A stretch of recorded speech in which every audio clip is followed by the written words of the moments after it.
How to heat treat bullets. I've already cast my 8mm bullets.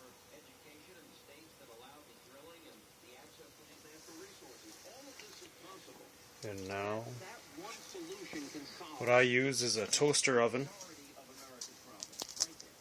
I put it on maximum, which is about 450 to 460. It's hard to tell since I just have these Walmart oven thermometers. I bought two of them because I didn't trust them, and sure enough, one reads like 450 and the other one reads 470, so I guess the temperature is somewhere in there. And I preheat the oven. I lay them on the pan that comes with the thermometers inside still.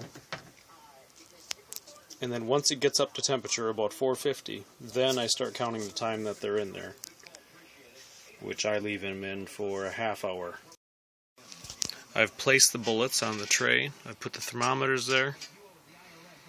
I did not preheat it this time. Doesn't really matter. You open it up and let the heat out anyway. You have to start over with the temperature.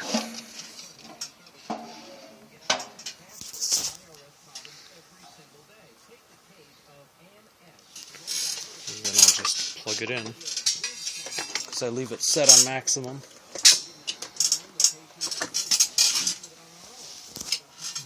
The light's on. It's on toast, which means maximum, I guess. And then you don't have to set the timer. I put it on, turned it backwards, and I put it to stay on. You can do it in your oven in the kitchen, but this is a little more efficient, I think, and it's right down here in my bullet den. I forgot to put my tin foil in there because the direct radiant heat doesn't heat them evenly, and it does melt the bullets before they get up to temperature. It'll melt the ones that it hits directly. So I lay a piece of tin foil to deflect the heat, and then that way they only get heated from the air in there. It got up to 300 when I remembered to do that. So cover your bullets. Well, they've been cooking for quite a while now. See, one thermometer reads about 460. This one reads almost 500, only 490. And they're turning color in there. I think they're done. Been holding a steady temperature for quite a while. Just make sure they're thoroughly cooked to the center. I'll take the thermometers off, take the tin foil off, pull them out. I'll set them on my floor in my cake pan, that tray, and then I have the water there. I'll just douse them with water. And that's it. And then by tomorrow they will be about Brunel 30.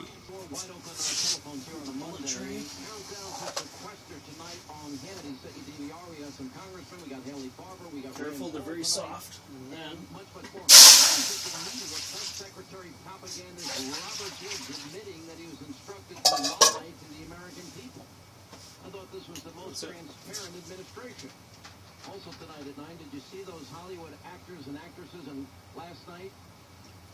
You know what they have that you don't have? In case you haven't realized it. Many of them have guards that carry guns. Many of them have managers and accountants that teach them how to avoid paying taxes. You know, offshore accounts. Did you know they got $40,000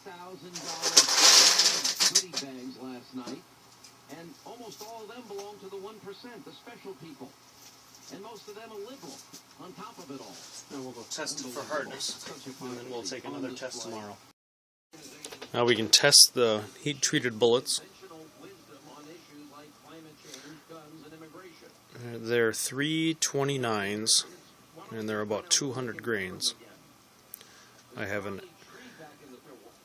LBT lead hardness tester. There's a Seiko or Sako back there. No, it's a Seiko. Sako is Finnish gun. And this is part of the Lee system. But that's hard to show you on the video. So you put the bullet here, it'll press up against that ball there. You press until it comes flush to the top here, and then you hold it for 30 seconds.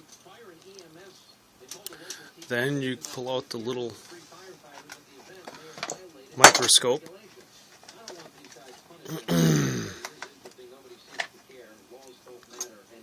You look in there, it's got some numbers in there. Maybe I can show you on the camera, but not this time.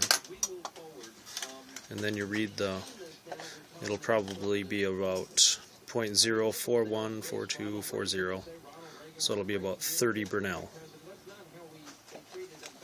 But that's the most consistent one I've got. This one works good, but I use the Lee to calibrate this one and make sure this one's right. And I also use the Lee bullet holder to hold the bullet sideways in here.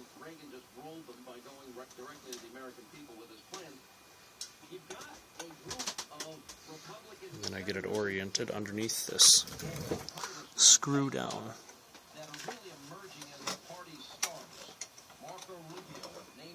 You screw that down against the bullet. You're not supposed to do it on the side, you're supposed to get a flat part of the bullet, but I found it's pretty accurate the way it is, and I don't have to destroy a bullet. I can still use it.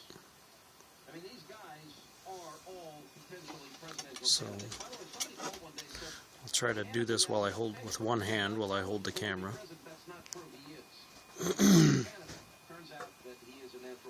Alright. Screw that down. See, it's screwing down there. That also lifts the needle on this side. The more I screw it down. So you screw it down to the set point. Then you press down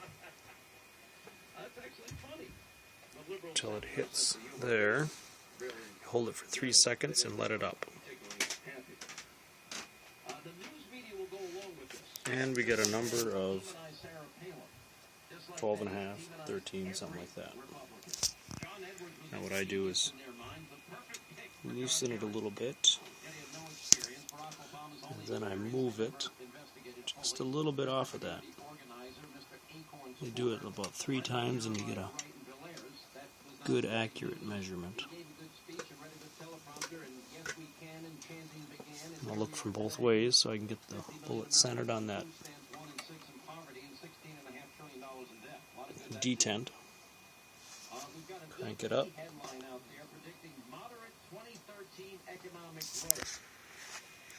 Now that, press it down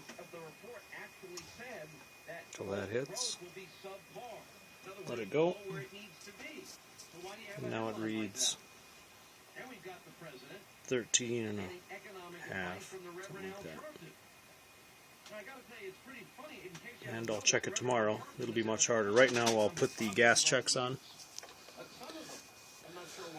because they'll increasingly get harder, and then it'll be really hard to put the gas checks on. You'll also soften it by working the bullets until they're ready to fire. So I'll put the gas checks on. These are 8mm, so I got the 8mm gas checks out. I'll use the Lee 8mm sizing die right here. Well, actually, a 329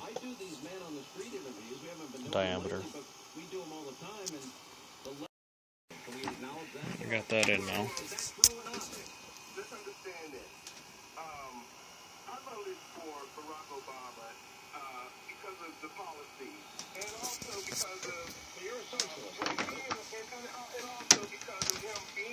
That's it. They'll just keep filling up in this little carry case that the sizing die came in. I'll just keep pushing through.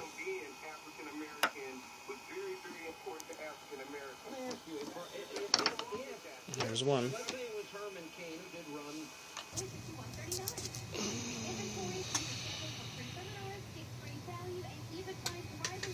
Check it this way. And then I check it this way to get it to land right in the middle of the bullet. Looks pretty good. watching.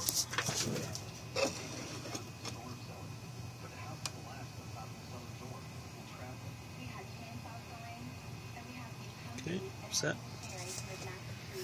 Press.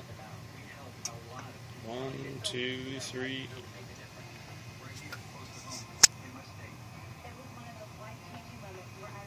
Oh, we're already up to 15. We'll just leave this one in there and screw it, and we'll check it tomorrow. See what it does.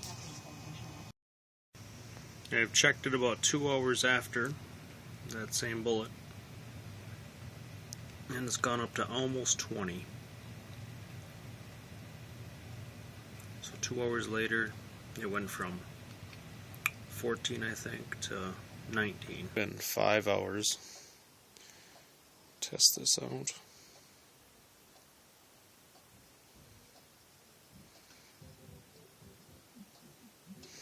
Alright.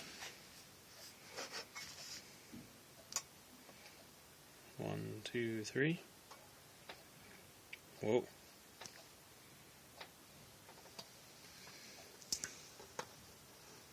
About 25. 18 hours later. And let's see what it is.